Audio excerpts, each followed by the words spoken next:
if you could welcome down Simeon Halligan, the director, writer of the film, and Elliot Langridge, the star of the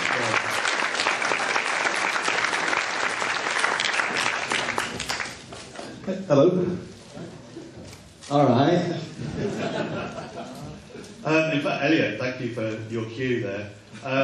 Elliot's got to run. He's got to go and do some charity work, saving children's lives. Sounds really good, right? So we've got him for a slightly longer intro, and then afterwards we can talk to Simeon and we can talk to Rachael Richardson-Jones, the producer of the film as well.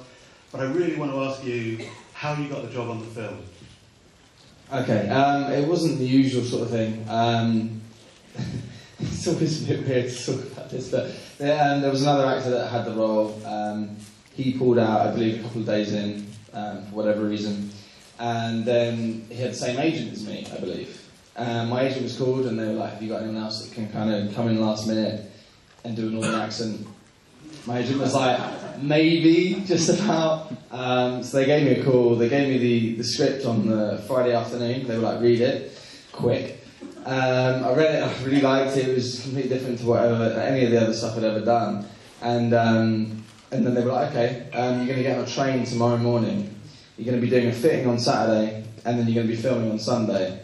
And then we shot for like 4 weeks. So it was straight in the deep end, and I'm dyslexic, so it's like the absolute nightmare for me to learn lines quickly. So it was like I was sweating on the train on the way out there, but I just kind of learned most of it on the way up, which was all right. But yeah, it was very quick, so jump straight in. I think initially I didn't know you weren't Northern actually, because you were in Northern Soul, a movie called Northern Soul, which some of you may have seen, and you were the lead in that. Which is, so you play, in that set in kind of Manchester and Wigan kind of thing, isn't it? So. Yeah. So luckily, it was a bit rusty at first. I was thinking we did our first scene, everyone's looking at me like, he's from the south. And I remember like trying to kind of do it in my offside, do the northern accent. Came in, did the first few lines, and everyone looked a little bit more relaxed. I was like, okay, it's obviously okay.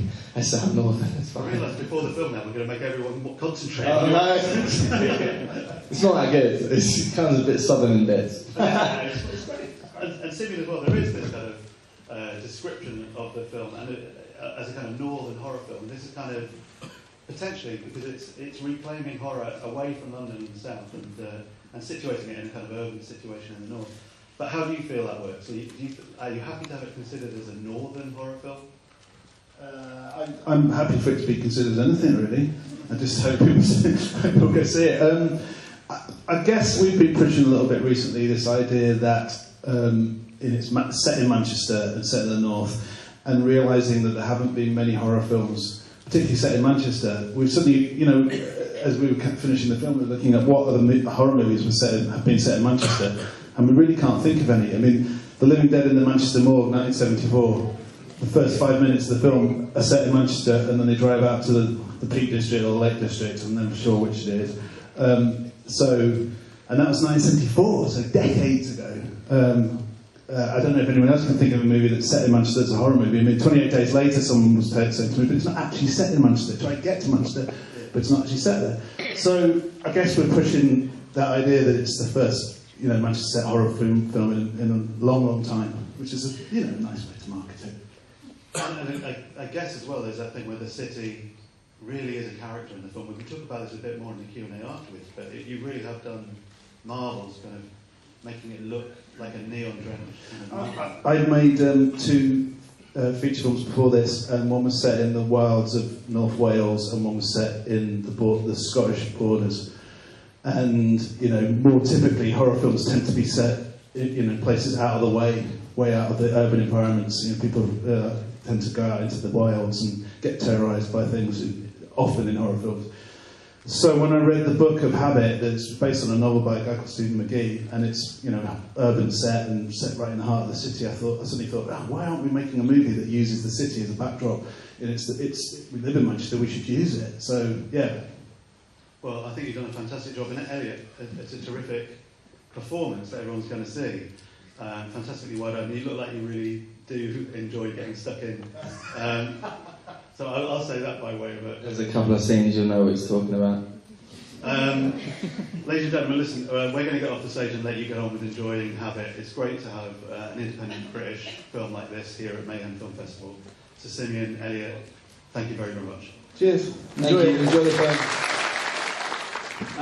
Can we welcome to the stage Rachael Richardson-Jones and the director Simeon Halligan.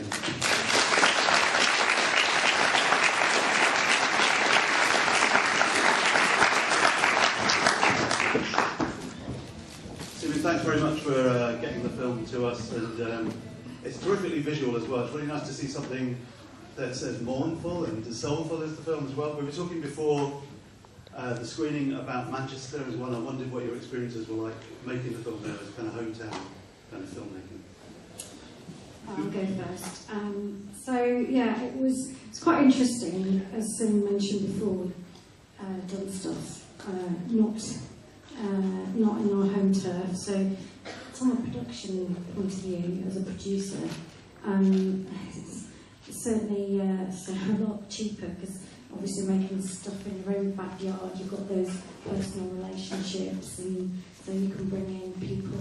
Also, in terms of some of the music that we used, we wanted a very kind of Manchester feel, although I think not everybody was from Manchester. Coral. But they're still northern, and so we wanted to do like a northern soundtrack, and so yeah, we kind of used as much of the northwest as we could. And you're using a lot of Manchester talent, both in front of the camera, behind the camera, in the soundtrack. Do you think there's a reason then that the city's been ignored as a kind of, you know, a cinema kind of space, and television certainly? But maybe that's what I was about to say. Maybe that's because it's very popular for TV. There's a lot, you know, obviously we've got Media City there now, but we also had Granada and the BBC, and so there was always stuff being shot there, but mainly TV, drama and stuff like that. Not many features, very few films get made in Manchester. I don't really know why, it seems less and less actually. So I'm hoping we're going to make another movie in Manchester in the next year or two, fingers crossed. Another dark underbelly of Manchester kind of piece. Again, it's based on a book. Normally my final question is, what are you making next? Oh, right, so you're very well. That's a lot, yeah. But you're moving on to making. I'll talk to you about this as well. You're on about making The Siege. Is it called? Yeah. Tell us a little bit about that. It's a monster movie, Monsters in a Bank, and we're going to go and shoot it in Belgium. So very different to Manchester. But is that Belgium doubling up as Britain as an English location, or is it Belgium as a location? It's Belgium. Well, it's either Belgium. Still debatable. Yeah, still up in the air. It might be Antwerp, or no, it won't be Antwerp. The script has changed in variations from it's in the UK, it's in the US, because it's primarily set in a bank, and most of the action takes place in the bank where the bank robber's stuck in the bank. It could really be set anywhere. And this is a heist movie mixed with a monster movie. Dog Day Afternoon meets The Thing. Essentially, yeah. That's the premise. And it's from the writer of The Resort, which we screened last year. Paul Gerstenberg, yeah. So we've got a lot to look forward to. Yeah, I'm looking forward to that one. So hurry up and make it. I want to get it here next year. You adapted this from a novel, and I was wondering first of all how you approached the novel and what the writer thinks of the way you adapted it. Is there a lot of pressure on you? I'm very lucky with the writer because he loves it, which is great. Stephen McGee, yeah, it was his first novel and his only novel, I think, so far. Keep pushing him to write. Something else. Is he? Yeah, he's taking his time over his second novel, I have to say. But yeah, somebody suggested I read it, and I really liked it. And the book is all written first person, so you see everything. It's written as if you're seeing everything through Michael's eyes, and it's very gritty, and it reminded me, in the way he describes Manchester, and the way he kind of, because there's an awful lot in the book that we couldn't put into the film, a lot of incidental details that really kind of give you that flavour of Manchester, and give you that flavour of what it's like to be poor in Manchester, you know. And it reminded me when I was a student there, and when I didn't have a lot of money and the kind of where we used to live, and the world it pictured reminded me of Manchester, really of like 15, 20 years ago. Even though he wrote it, I think he wrote it about 2012. It kind of reminded me of an older Manchester, and particularly, you know, we set it, a lot of it in this northern quarter area. If you know Manchester, it's now become that area is now very trendy, full of trendy bars and stuff. but only 15 years ago it was kind of really rough, and it's really, really changed. And that's the kind of world that Habit is set in. And you can still find those little, there's still a few back streets that have that grungy kind of feel, and you could imagine that massage parlour might be down one of those little back streets. Well, it's actually, Cloud 9 was based on a real place called Cloud 9. Amazingly, we've got away with it. But interestingly, one of the security guards who was working on the film for us, he'd actually been a security guard at the actual brothel, and he said we got it bob on, and because neither of us had ever been in a brothel, and we weren't quite sure if we'd got it right, but we had. Haven't we? Well, I haven't. I'm saying that. What I should add to that, the book is set in real locations. Everywhere in the book is a real place. So in the process of adapting it into a screenplay, Stephen took me around all the real places that it was set, including the massage parlour, which was a real massage parlour and still exists in the city. Well, does that make it very hard for you then when you're trying to find the right locations? Because you're not going to be able to match them necessarily to the real locations. It was tricky. Yeah, it was hard. Obviously, most of the time we couldn't use the... Did we ever use any of the real locations? I don't think we could really use any of the real locations. But it also helped to get a flavour. It helped you to understand the world that it was set in. So that was beneficial. But yeah, we ended up having to kind of find alternatives, yeah. And sometimes, in the film you want something maybe like the real massage parlour is... There's no neon light outside, and it's just not very interesting to look at. So, well, that's one of the things that you've got a background in art direction, haven't you, in production design. And I guess the film could have become a sort of gritty kitchen sink kind of story entirely. yeah. I mean, Well, it is a bit. But you've also pushed it. You've also started to kind of think about how it looks and feels as a kind of noirish exercise. And is that because of where you come from as a kind of designer as well? I guess so. I don't know. I mean, I sometimes think it's kind of like Ken Loach meets Abel Ferrara or something like that. It's kind of, it starts in a kind of gritty drama world and then suddenly takes its right-hand turn into this very weird kind of underbelly. And that's what the book did as well. And that's what drew me to the book. This kind of, you think you're reading one thing and it kind of suddenly moves off into somewhere else.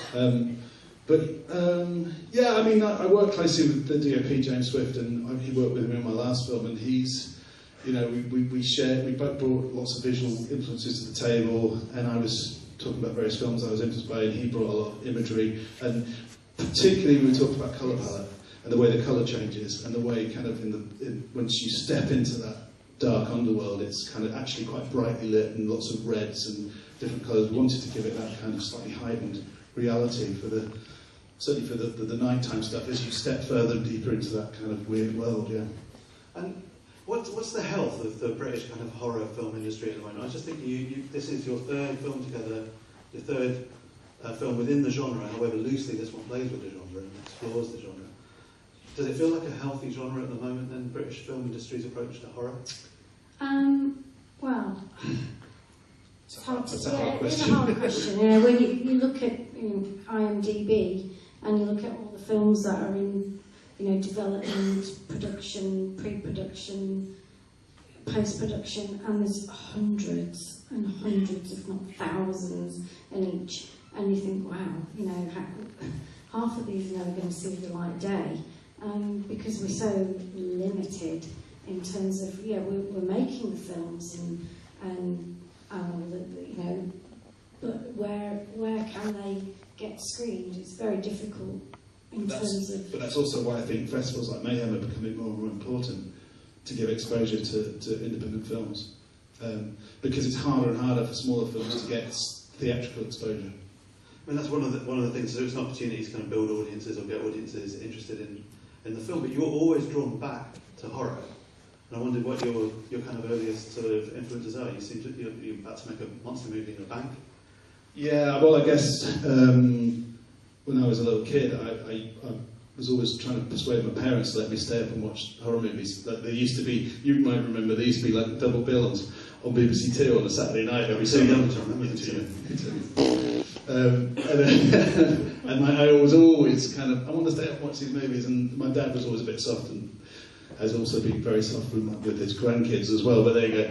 In terms of letting me stay up and watch all the horror movies. Yeah, so I grew up watching loads of horror stuff and loads of sci-fi. I was always drawn to horror and sci-fi stuff. I think, because I don't know what, it was just that, for me, I suppose it was, I was 10 when Star Wars came out. That had a big influence on me, and I watched lots of sci-fi and lots of horror stuff, and I was always drawn to cinema that kind of, pushed the boundaries and took you to different places. I thought that's what was fascinating about what you could do with film.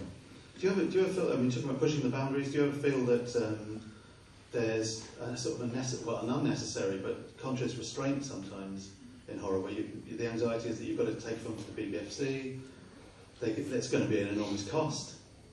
Do you feel like you have to self-censor, or do you feel like you should push?